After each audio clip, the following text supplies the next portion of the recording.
So hello guys, we are the group 3 and we have chosen to solve SDG number 1, which is no poverty or end poverty in all its forms. What is poverty nga ba? Poverty is a state or condition in which a person or community lacks the financial resources and essentials for a minimum standard of living. Poverty means that the income level from employment is so low that basic human needs can't be met. Since poverty is one of the biggest problems in the Philippines, or probably the biggest in the world, our group have chosen to solve this problem dahil ang poverty ay unfair and dangerous. Ito ay unfair dahil kadalasan ito ay inherited or namamana dahil alang naging solusyon ang mga naging magulang ng mga naghihirap. At dahil wala din silang financial na suporta para makapagtayo ng sarili nilang business kung gusto man nila nito at sa kakulangan din ng knowledge about sa business. And it is very dangerous kasi maraming naghihirap at namamatay dahil sa kahirapan or poverty. Kaya ang grupo namin ay piniling isolve ang problem na ito, ang poverty, dahil nga dito. And there are lots of causes of poverty. And it will be discussed by Philip. So based sa research na kinandak namin para magawa itong proposal or app na ito, is na-discover namin yung some causes of poverty. Ang una is the inability of poor households to invest in property ownership. So yun, dahil nga din sa kakulangan ng financial nila, is hindi sila makapag-invest sa property ownership and nagiging hindrance yun para makawala sila sa poverty. Pangalawa is limited or poor education leading to fewer opportunities. So alam naman natin na sa panahon ngayon is napakahirap maghanap ng trabaho lalo na kung wala kang magandang educational background. And kung wala kang sapat na educational background is hindi ka makakakuha ng maayos na trabaho na mapagkukunan ng income para ma-provide yung needs mo and ng family mo and makakaranas ka ng poverty dahil doon. Pangatlo is limited access to credit, in some cases creating more poverty via inherited poverty. So yun gaya nung sinabi ng kagrupo ko na si Patrick, is namamana na lang din ang kahirapan. Yung kahirapan na dinanas ng parents is na ipapasa nila sa second generation ng kanilang family dahil sa kahirapan na yun is hindi nila nabibigyan ng chance yung second generation para makapag-aral o makapag-acquire ng educational background, which is magiging key para makawala sila sa poverty. And dahil doon is nagpapaulit-ulit na lang yung nagiging cycle ng poverty sa pamilya. Pang-apat is the systematic exclusion of ethnic minorities, ethnic castes, tribes, women, and people with disabilities from participating in fair economic enterprise and access to institutions, markets. This exclusion generated a cycle and persistence of poverty. So based sa understanding ko is maiko-consider natin yung mga kapwa natin citizen ng bansa or kapwa Pilipino na belong sa mga tribes or ethnic groups is alam naman natin na nasa isolated area sila or sa madaling salita is malalayo sila sa kabiasnan and dahil doon nagiging limited yung access nila para maging competitive din sa mga works or opportunities na offer sa karamihan and yun ang nagiging dahilan para hindi sila makawala sa poverty and magpaulit-ulit ito. Next. So, based sa research namin is pinag-aralan din namin at nakuha namin yung data tungkol sa Philippine total population and poverty percentage. So, based sa data na ito, is ang total population natin noong 2019 is 108.1 million. Ang poverty percentage noong 2019 is 16.16%. Noong 2020 naman is ang total population is 109.5 million and ang poverty percentage is 19.8%. So mapapansin natin na sa data na ito is mas tumaas yung percentage ng poverty from year 2019 to 2020. And isa sa mga naging sanhi nito is yung pandemic na dinadanas natin ngayon dahil alam naman natin na nagsimula ito noong year 2020. So kitang-kita sa data na tumaas ang percentage ng poverty dahil isa na rin sa maraming nawalan ng trabaho ng pandemic.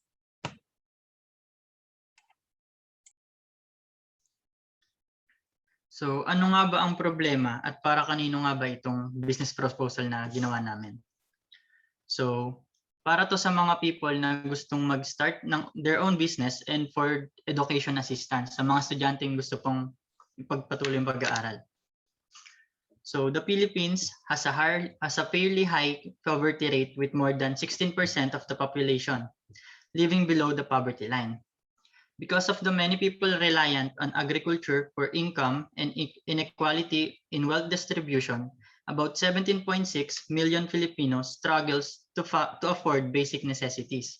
So based nga dun sa sinabi ni Philip kanina, 'di ba na 19.8 na yung ano ngayon, yung poverty rate natin ngayon. So in just one year, tumaas siya ng 2%. Itong 17.6 million na to, ito yung 2019. So yun, next. So today, the Philippines faces a big problem. The poverty rate increases because of the ongoing pandemic or the COVID-19 pandemic. Lots of people lost their jobs and others quit because of the risk of getting the virus is very high. People from this sector or the poverty sector need some income to provide for their family.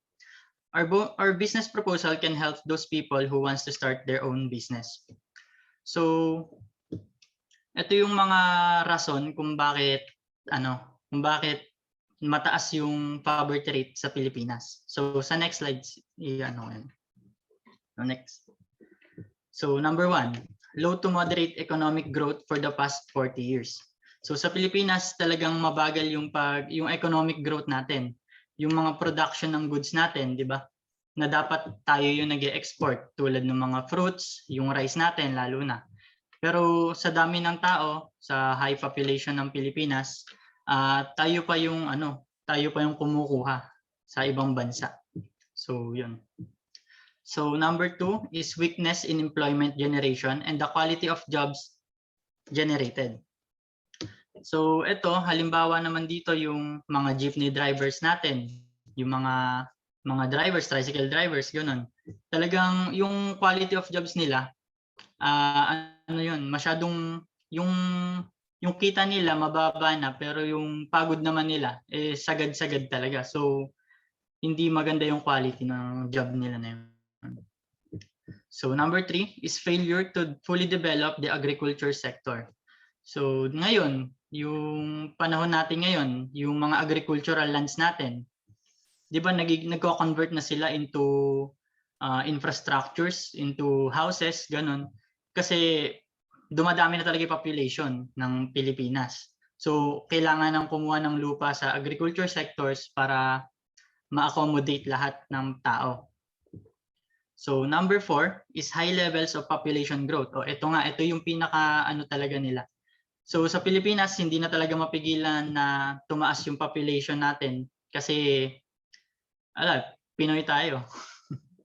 So yun, talagang high population growth.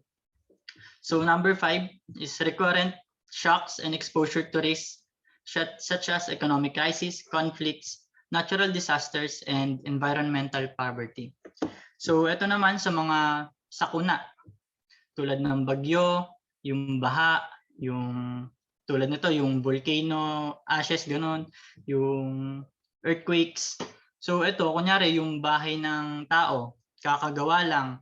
So wala na siyang pampundar ng bago, biglang binaha. So recurrent shocks yun. Parang uulit ka na naman sa umpisa sa pagbubuo ng bahay mo, gano'n. So number 6 is increasing price rise. Hindi talaga mapipigilan yung pag-increase ng price kasi talaga yan, parang standard yan sa pataas ang presyo ng ekonomiya, ganun. So, yun. Next. So we know that the really main problem is financial status. So bakit nga ba mahirap i-maintain ang ating financial status? As Ham said a while ago, there are some problems that the Philippines has a fairly high poverty rate, and one of these is unemployment. Ganyan. Unemployment and lack of business knowledge are the main reasons why financial status are affected. There are some reasons why people stay unemployed and have lack of business knowledge. So here is the 5 reasons why people stay unemployed. Number 1 is work experiences. Mostly sa mga company na nag-hire, nag-require sila na mas maraming experiences, mga 2 or more years na nagtatrabaho ka sa ganitong field, ganyan. Siyempre, pag kunyari nag-a-apply kayo, mas pinipili nila yung, ganito, mas marami tong experience sa ganitong work. So, parang pipili sila na yung mas sanay, hindi yung mga bago lang, mga ganun. So, next one is job skills. May mga job skills na kailangan ng seminar, trainings, meron naman libre, pero mostly yung iba kailangan bayaran mo, ganyan. So, may mga gusto mag-apply na imbis na ibayad nila sa seminar or sa training, parang inaano na lang nila sa budget ng family nila. Next one is competitors. So, isa to sa mahirap kasi maraming kalaban sa paghahanap ng trabaho. May mga may mga nag-a-apply dyan na marami na silang experience, mas marami na sila natutunan, mga ganun. Yung iba nga, may mga backer pa, mga ganun. So, naulit na yung experiences. Last one is educational attainment. Mostly ito yung nire-require, di ba? Mga kailangan graduate ka na. O kaya kailangan 2-year or vocational courses na natapos mo. Kasi parang ito na yung labanan Parang kailangan graduate ka o kaya mas mataas, mga nakapag-masteral, nakapag-PhD. Kasi yun yung mga inaano nila. O kaya kahit man sa mga ibang trabaho na mas gusto nila na parang may natapos ka pa din, mga ganun. The next one is 5 reasons people have lack of business knowledge and why small business fails. So number 1 is insufficient fund. Number 1 na problema or reason kasi minsan kulang tayo sa kapital. Ganyan. Hindi natin alam kung paano umpisahan kasi nga wala tayong budget So, yun yung pinakauna nating iisipin. Saan tayo kukuha, ganyan. The next one is poor management. Meron nga silang kapital, pero hindi nila alam kung paano i-manage yung business nila. Minsan, hindi nila alam paano kung sa future na mangyari, paano kung may dumating na problema sa business nila, hindi nila alam kung paano na i-manage. Kasi nga, minsan kulang sa tao, mga ganon. Next one is ineffective business planning. Yung iba naman, basta may kapital, ganyan, umpisahan ng isang business, parang ganon. Hindi na nila iniisip kung paano kung mayroon tayong kaharapin na problema, anong gagawin natin, mga ganon. The fourth one is competition. Isa to sa mahirap din kasi sa isang business, di ba, kailangan, ano yung masasabi mong kakaiba mo sa ibang business na parang uniqueness mo na wala sa kanila, parang ganun. Kasi mostly, katulad sa mga milk tea shops, di ba, marami nang nagtatayo ng mga ganun. So ano yung kinaibahan mo sa kanila? Mga ganun. Mga strategies. Ganyan. The last one is starting for the wrong reason. Yun nga, yung iba, di ba minsan, gusto lang nila mag-business kasi ayaw nila na may boss, mga ganyan. Basta gusto nila mag-business kasi akala nila biglang yaman, ganun. Hindi nila iniisip na paano yung step-by-step na process nito, ganun. So, para ma-actionan at masolusyonan natin yung reasons kung paano kung bakit lack of business knowledge yung mga isang tao, i-discuss sa atin to ni Ibay.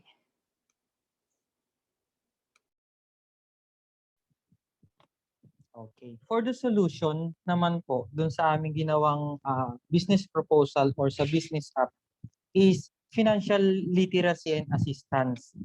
Ngayon, bakit po namin yun naisip? Doon kami pumunta sa market kasi nga dahil doon sa diniscuss sa kahirapan, kailangan ng mga tao matuto kung paano talaga mag-handle nung financial status nila. Ngayon, doon sa mga market naman namin is open-minded people. Ano yung mga open-minded people?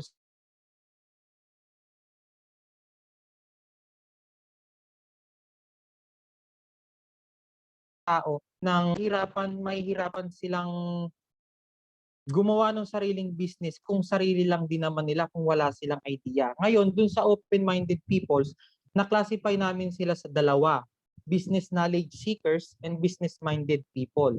Ngayon, dun sa may business knowledge seekers, sila yung mga tao na wala pang idea about business, wala pa silang pangpuhunan.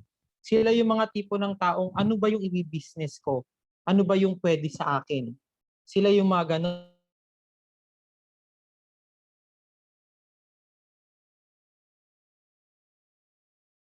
Para doon naman sa mga business-minded, meron na silang idea kung ano talaga yung business na gusto nila. Halimbawa, kung ako man, meron na akong idea kung ano yung gusto kong i-business. Ang kaso, wala akong pangpuhunan. Yun yung isa sa susolusyonan namin dito sa app namin. Ngayon, para sa product naman nung magiging application namin is financial education and financial assistance. Doon tayo sa financial education. Financial education leads the people on how they will pursue their ideal businesses. It will teach them on how to choose business that are appropriate for them. It will teach them also on how they will establish their ideal businesses. Ngayon, dun sa ilalim ng financial education, meron kaming tatlong main topics na pwede naming i-offer sa kanila kung paano nila ma-acquire yung gusto nilang business. Una is yung introduction to business world. Bakit yun? Kasi hindi lahat naman ng tao open about sa idea ng pagbi-business. Kasi yung iba nabuhay sa tradisyon na pagkayaring mag-aral, pagkayaring mag-aral, magtatrabaho, pagkayaring magtrabaho, ay habang nagtatrabaho nag-iipon, pagkayaring mag-ipon, magre-retire. After noon, wala na. Maghihintay na lang sila ng pension kung meron man. Tapos financial assistance dun sa company nila kung meron man. Paano naman po yung ibang tao na hindi nakapagsimula dun sa start? Halimbawa, hindi nakapag-aral.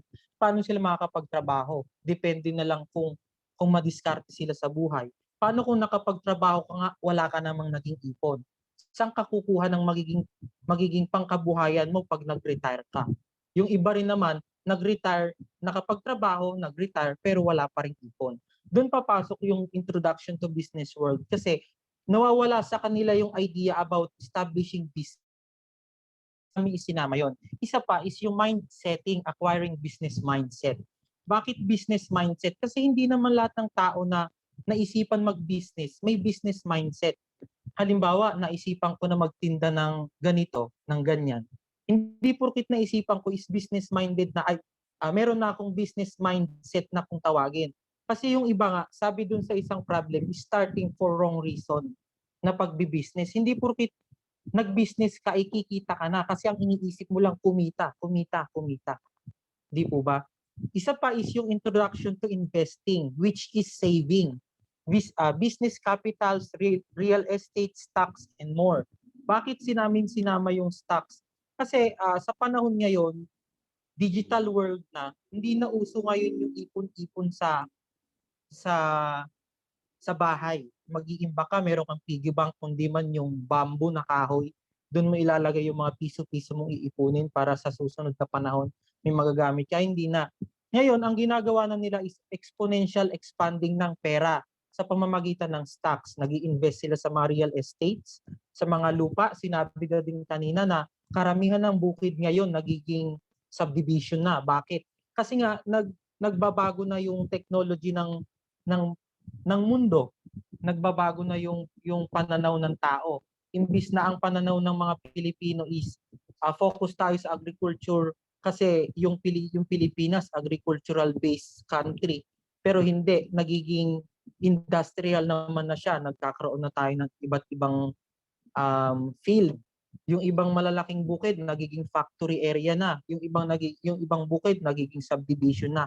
Kaya doon naisipan din namin na ipasok yung introduction to investing para kahit papano, kahit may savings ka, hindi siya stagnant sa bangko lang. Kung meron ka mang savings sa bangko, hindi siya stagnant dun sa bamboo na ipunan mo kung meron man, or dun sa piggy bank na taguan mo.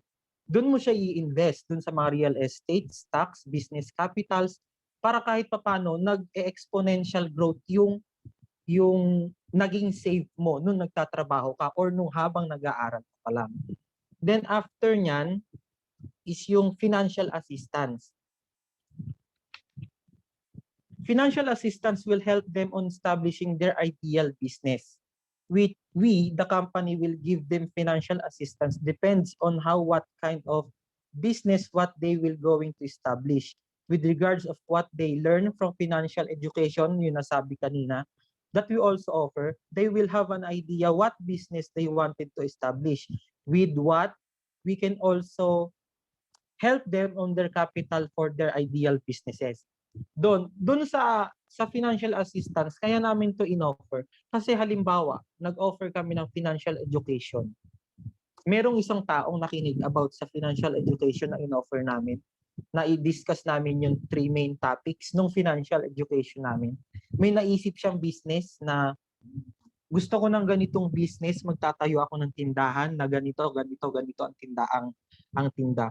Doon kami papasok na magpapahiram kami, meron kaming i-offer ng mga loans andyan sa screen, which is personal loans, educational loans, livelihood loans. Para sa personal loans, kung gusto mo magtayo ng business, regarding dun sa natutunan mo sa financial education na ibinigay namin, pwede ka naming ibigyan ng offer na starting business assistance.